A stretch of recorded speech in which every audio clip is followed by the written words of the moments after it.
2022년 2월 15일 선목교회 중고등부 말씀 묵상입니다. 기도로 시작합니다. 고마우신 하나님, 오늘도 말씀을 묵상합니다. 묵상을 통해 주님께 더욱 가까이 나가게 도와주세요. 예수님의 이름으로 기도합니다. 아멘.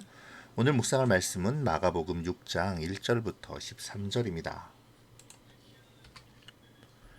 예수님께서 거기를 떠나 고향으로 가셨습니다. 제자들도 예수님을 따라갔습니다. 안식일이 되자 예수님께서 회당에서 가르치기 시작하셨습니다. 많은 사람들이 예수님의 말씀을 듣고 놀라워하며 말했습니다. 이 사람이 어디서 이런 것을 얻었을까? 이 사람에게 있는 지혜는 어떤 것인가? 이 사람이 손으로 일으키는 기적은 어떤 것인가? 그는 목수가 아니냐? 그는 마리아의 아들이고 야고보, 요셉, 유다 그리고 시몬의 형이 아니냐? 그의 누이들도 우리와 함께 있지 아니하냐? 그러면서 사람들은 예수님을 배척했습니다. 예수님께서 그들에게 예언자가 고향과 친척과 자기 집을 제외하면 어느 곳에서나 존경을 받는다라고 말씀하셨습니다. 예수님께서는 몇 명의 환자에게 손을 얹어 고쳐주셨을 뿐 많은 기적을 일으킬 수 없었습니다. 예수님께서는 그들이 믿지 않았음에 놀라셨습니다. 그 후 예수님께서 마을을 두루 다니시며 가르치셨습니다.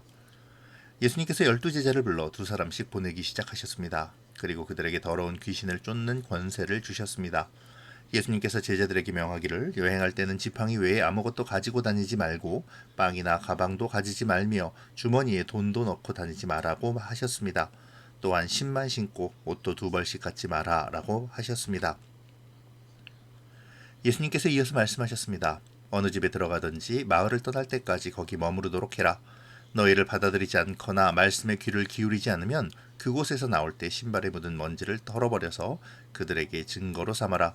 제자들은 가서 사람들에게 회개하라고 전하였습니다. 또 많은 귀신들을 쫓아내고 많은 환자들에게 기름을 부어 병을 고쳐 주었습니다. 아멘. 예수님이 고향으로 가셨습니다. 그리고 안식일에 회당에서 가르치시죠. 전에 가버나움에서도 마찬가지였지만 사람들은 예수님의 말씀을 듣고 놀랍니다. 그리고 예수님의 지혜와 기적이 누구에게서 난 것인가 라며 감탄하죠.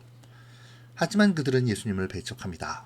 왜냐하면 예수님의 어린 시절을 보았고 또 예수님의 배경, 곧 그의 가정을 알았기 때문이죠. 예수님의 가정은 다윗의 자손이었기는 했지만 그리 내세울 것이 없는 평범한 목수의 가문이었습니다. 더구나 그들은 예수님을 가리켜 마리아의 아들이라고 말하고 있는데요. 보통은 아버지에 대한 이름이 언급되어야 하지만 그들의 예수님에 대한 소칭에서는 그것을 찾을 수 없습니다. 이것은 그들이 예수님을 그리 귀하게 생각하지 않았다는 것을 의미하죠.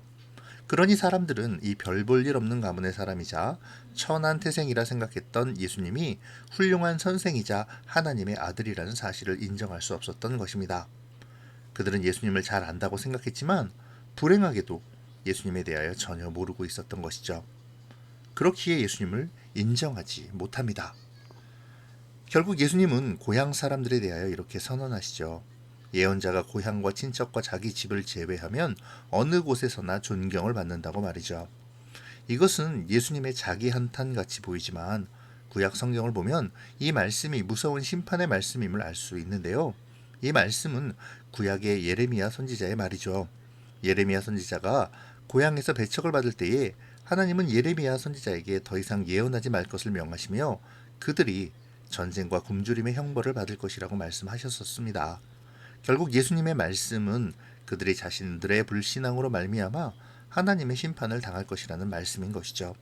그러므로 예수님은 이제 그곳에서 많은 능력을 베풀지 않으십니다. 이것을 마가는 예수님께서 기적을 베풀 수 없었다라고 표현하는데요. 이는 실제로 예수님이 기적을 베푸실 수 없었다라는 이야기가 아니라 믿지 않는 자들의 불신앙을 강조하기 위한 표현이죠. 마가는 이 말씀을 읽는 우리로 하여금 아무리 예수님에 대하여 알고 있다 하더라도 예수님을 믿지 않으며 의지하지 않으면 예수님을 알고 있는 것이 아니라는 것을 강조하고 그런 어리석은 자들은 예수님의 도우심을 경험할 수 없을 것이라고 말하고 있는 것입니다. 예수님께서 12제자를 불러 두 사람씩 짝을 지어 세상으로 보내셨죠. 그들에게 더러운 귀신을 쫓는 권세를 주시면서 말입니다. 그러면서 예수님은 제자들에게 여행에 필요한 필수품조차도 가지지 말라고 말씀하셨습니다. 어떻게 보면 이것은 참 이상한 요구인 듯 보입니다. 왜냐하면 당시의 사람들이 아무것도 가지지 않고 여행을 한다는 것은 죽음을 의미하는 것이기 때문이죠. 생각해 보세요. 낮에는 뜨거운 해가, 밤에는 차가운 바람이 몰아치는 사막의 기후에서 옷 한 벌과 신발 한 켤레로 버틴다는 것이 가능할까요? 현재에도 이렇게 여행을 한다는 것은 어렵고 힘든 일인데 말이죠. 그럼에도 배낭도 돈도 아무것도 가지지 말고 그것도 주님의 복음만을 전하라는 것은 참 야속한 명령이 아닐 수 없습니다. 하지만 이것은 하나님께서 모든 것을 공급해 주시니 주님만을 의지하라라는 것을 요구하시는 예수님의 제자들을 향한 사랑이죠. 세상의 권세는 하나도 없이 오직 지팡이 하나만을 가지고 길을 나서는 제자들을 생각해 볼까요? 그들이 의지할 것은 지팡이 하나밖에 없습니다. 그런데 이 지팡이는 모세의 지팡이를 떠올리게도 하는데요. 이 이집트의 왕 앞에 달랑 지팡이 하나만을 들고 하나님의 명령을 전했던 모세, 그 지팡이를 가지고 이스라엘을 이끌고 하나님의 약속의 땅으로 인도했던 모세, 그 모세를 생각해 보면 예수님께서 이 작은 막대기 하나를 가지고 세상으로 나가라 하는 것은 하나님께서 너희를 도우실 것이다 라는 축복의 말씀임을 알 수 있습니다.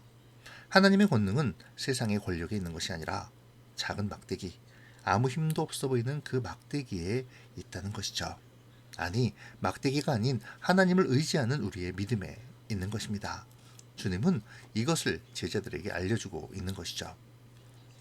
제자들은 이제 고을을 다니며 회개의 복음을 외칠 것입니다. 예수님이 그러하셨듯 많은 귀신을 쫓아내며 병자들을 고치겠죠. 그들을 영접하는 자, 곧 복음을 받아들이는 자에게는 끝까지 하나님의 말씀을 전할 것이고, 복음을 받아들이지 않는 사람들에게는 먼지를 떨어버림으로 그들이 복음을 거부한 자들임을 선언할 것입니다. 복음의 복을 받는 조건은 부유함도 권세도 아닌 구원의 말씀을 받아들이는가 아닌가가 될 것이겠죠. 고향에서 예수님은 배척을 받으셨습니다.